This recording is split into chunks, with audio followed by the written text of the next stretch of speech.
Welcome back. I'm Joe, and I made this three-legged stool. Or if you prefer, you can call it a milking stool. But since I don't have any animals in need of milking, I'll just call it a three-legged stool. Like every project, this one began with prepping the stock, which you can see a lot of it here with the jointing and the planing. Now this would have been a great place to use hand tools if that's what I wanted, and because I do have hand planes available to me that would work. But since I have a power joiner and an electric planer, even if they're both cheap, I'm fine with using those instead of the hand tools. Part of my purpose with this project was to only use materials I had on hand, those little bits and pieces of offcuts that somebody else might throw away or burn, but which I kept because I come from people who don't throw things away. To be clear, that doesn't mean this project should be labeled as reclaimed or upcycled, because it kind of just isn't that, but for the purposes of the description of the video, that's what we're calling it. Anyway, I only used materials I had on hand, which includes the poplar dowel that I had laying around that I used for the legs.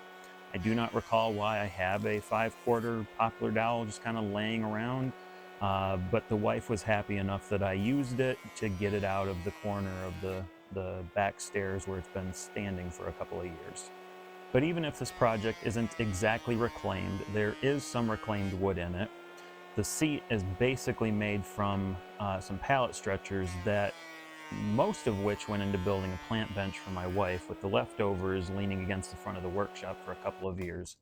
After using the joiner to put right angles on them and then sending it all through the planer to bring everything into sides and parallel with one another, we were ready to go.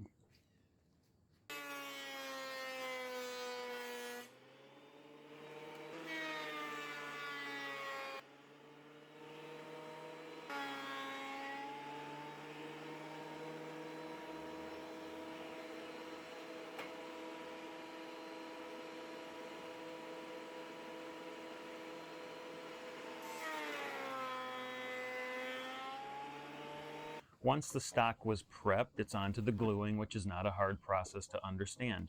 Put some glue on, stick the pieces together, put it in some clamps, and just wait.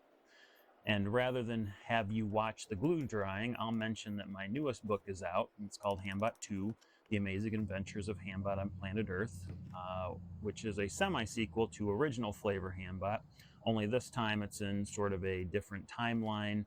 And in this one, Hambot is a character from a TV show in the 1950s and what happened to him after cancellation. You can find the link in the description below.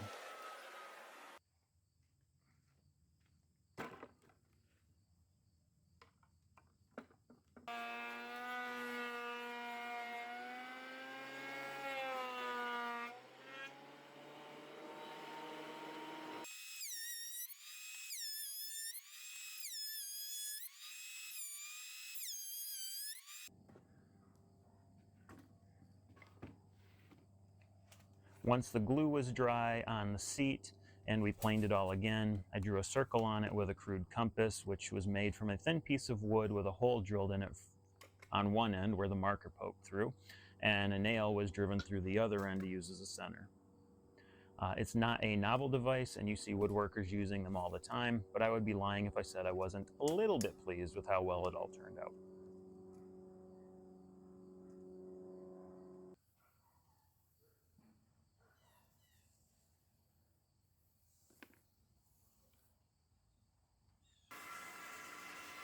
From there, I took it over to the bandsaw, and after I set the blade guide low and took care to cut slow and along the line, the seat came out pretty well. But pretty well is obviously not the same as round, so over to the disc sander to finish that off.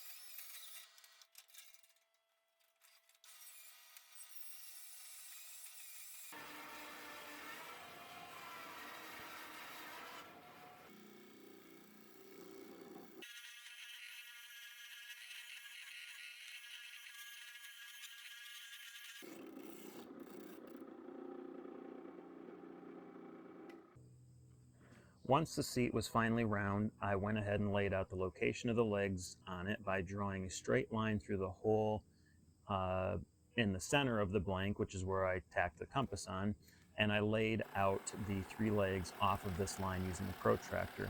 Now you're not going to see me actually using the protractor here because I'm a dummy and block the camera with my arm and back, because apparently I have no idea on how to present the work to the camera.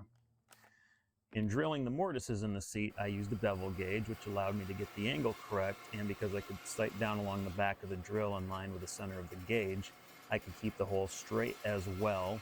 And looking at the legs after the fact, drilling the holes this way was actually pretty successful, but even if it wasn't, this is a three-legged stool, which is pretty forgiving of wonky legs as opposed to a four-legged stool.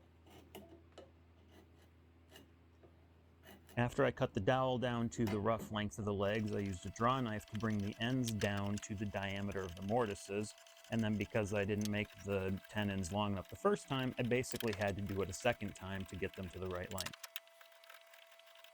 When the tenons were finished, they were also not perfectly round, but after they were driven into the stool and a wedge was driven into the slot cut into the end of them, the imperfections basically seemed to disappear, which you can see later in the video.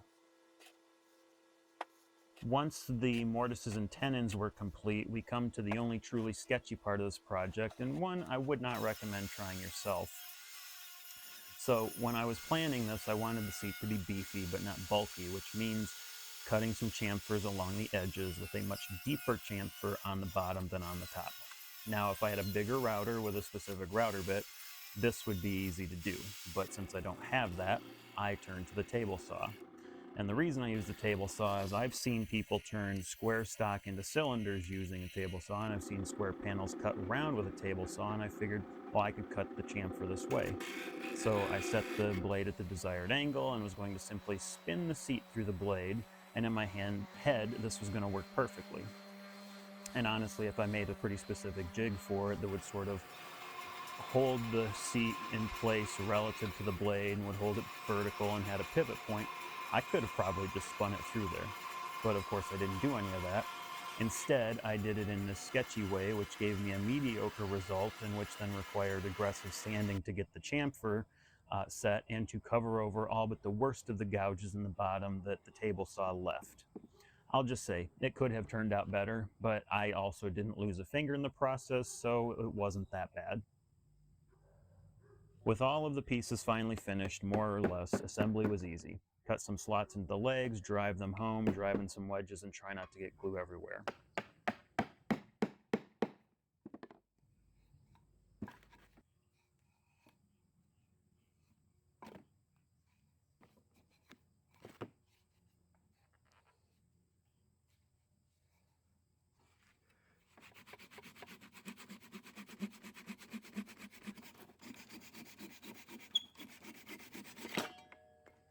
The last real step in assembly then is marking and cutting the legs to length, which I tried to do with a combination square, and I wouldn't say this was entirely successful, though the legs did come out the same length. And as I said, three-legged stools are pretty forgiving. And then we move on to what is ultimately the worst part of any project, which is the sanding. You'll only see a little bit of that here, but rest assured, there was more to it than what you see. And since I'm taking this opportunity to spare you watching me sand, perhaps you should take a moment and show your appreciation by clicking the link in the description below and ordering that copy of Handbot 2 that you've been coveting for the last couple of minutes. After sanding and testing the stool comes the best part of every project, which is finishing. Usually I use polyurethane for these things, wiping on a thick coat at first, then thinner ones as we go along until I get the finish that I'm happy with. This time though, I wanted to try boiled linseed oil just to see what that would do. After 3 coats, it gave the stool a nice golden red color that I really liked, and I think it makes everything pop and kind of come alive.